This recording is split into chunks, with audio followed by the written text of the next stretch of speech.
HR TV अहरा का मैं अभिनंदन करता हूं।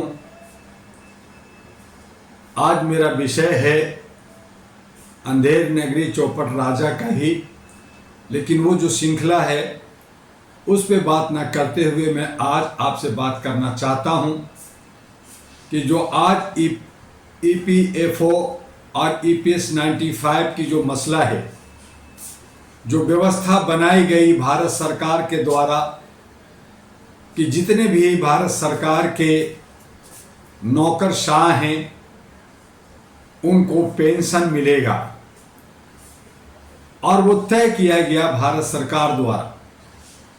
श्रम मंत्रालय समय समय पे उस पर समीक्षा करती है, घट और बढ़ की बात होती है, और उस हालत में EPFO के लिए कहा गया कि बहुत सारे पेंशन का जो संख्या है वो बढ़ गया है, इजाफा हुआ है, फिर भी हम सबको पूरी राहत, पूरी उनकी पेंशन हम देंगे, मेडिकल फैसिलिटी देंगे, और जो है उसको बाकी और भी जो है बुजुर्गों का मान सम्मान किया जाएगा।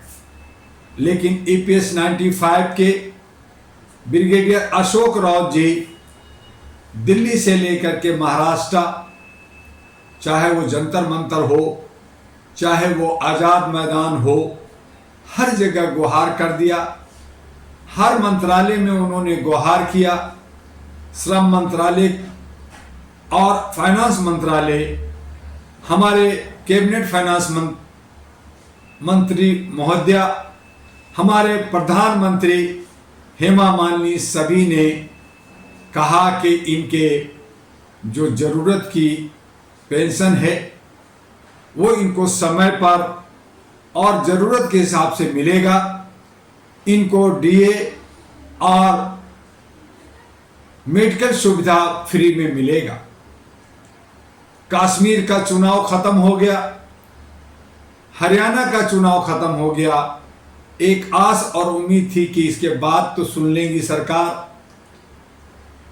महाराष्ट्र और झारखंड का चुनाव का प्रचार प्रसार बड़े जोरों शोरों से, जहां उपचुनाव 13 नवंबर को होना था वो भी हो गया, लेकिन सरकार के कान पे जू नहीं रेंगा। ये दे देंगे, दे रहे हैं, ट्रांसफर कर रहे हैं, लेकिन इनके पेंशन का पैसा कहां जा रहा है, किस मद में खर्च हो रहा है, ये जो है सरकार व्यवस्था जाने। तो ये व्यवस्था, ये जो अंधेर नगरी चौपट राजा का व्यवस्था, अंधेर नगरी चौपट व्यवस्था की व्यवस्था, ये जो किया गया है ये बहुत ही दुर्भाग्यपूर्ण है। हम अपने बुजुर्गों का सम्मान नहीं कर रहे, उनके हक अधिकार नहीं दे रहे। वो अपने बच्चे, अपने नाती पोता को खिलाना चाहते हैं, वो अपने आखिरी जीवन को आनंदमय करना चाहते हैं, लेकिन उसको डार्क बना दिया गया है। बहुत सारे बुजुर्ग तो स्वर्ग सिधार गए और ये इन्होंने सम्मान नहीं दिया। मैं HR टीवी के माध्यम से भारत सरकार से अपील करूंगा कि बुजुर्गों की सम्मान और जो भी योजना परियोजना है उनका सम्मान, जो वादा की जाती है सरकार द्वारा, जो व्यवस्था बनाई जाती है सरकार द्वारा, उसका समय रहते पूरी की जानी चाहिए। उसके लिए सारे जो नौकरशाह मीटिंग शीटिंग ईटिंग में लगे रहते हैं उनको चाहिए कि उनको जवाबदेह बनाया जाए, और इस तरह से सरकार अगर चलती है तो हमें किसी तरह का गुरेज नहीं। आज अंधेर नगरी चौपट राजा,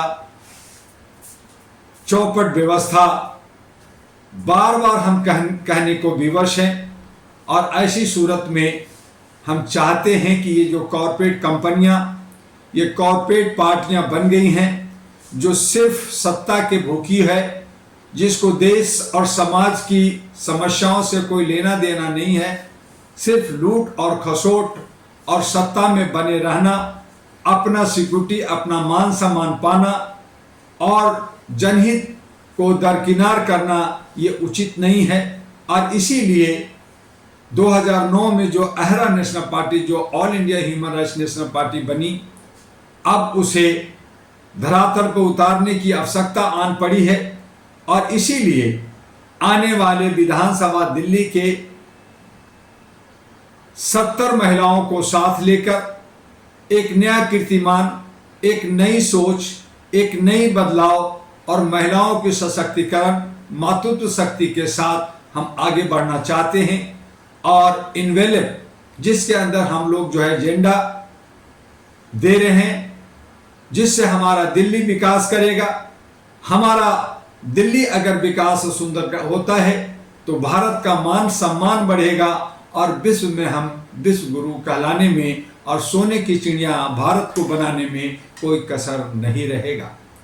आइए हम सब मिलकर करके अपने जो अंधेर नगरी बन गई है उसे जो है खुशहाल, उजियाला और जो है चमकता हुआ सितारा बनाए।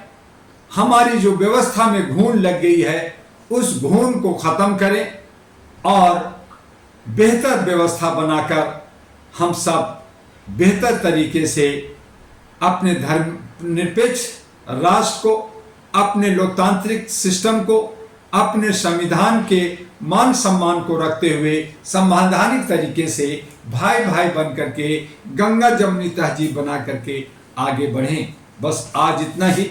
फिर मिलेंगे। आपका डॉक्टर MU दुआ, अहरा और NP का राष्ट्रीय अध्यक्ष। एक आखिरी लाइन कि HRTV को आप सब्सक्राइब करना ना भूलें, लाइक करें, फॉरवर्ड करें। जय हिंद, जय भारत।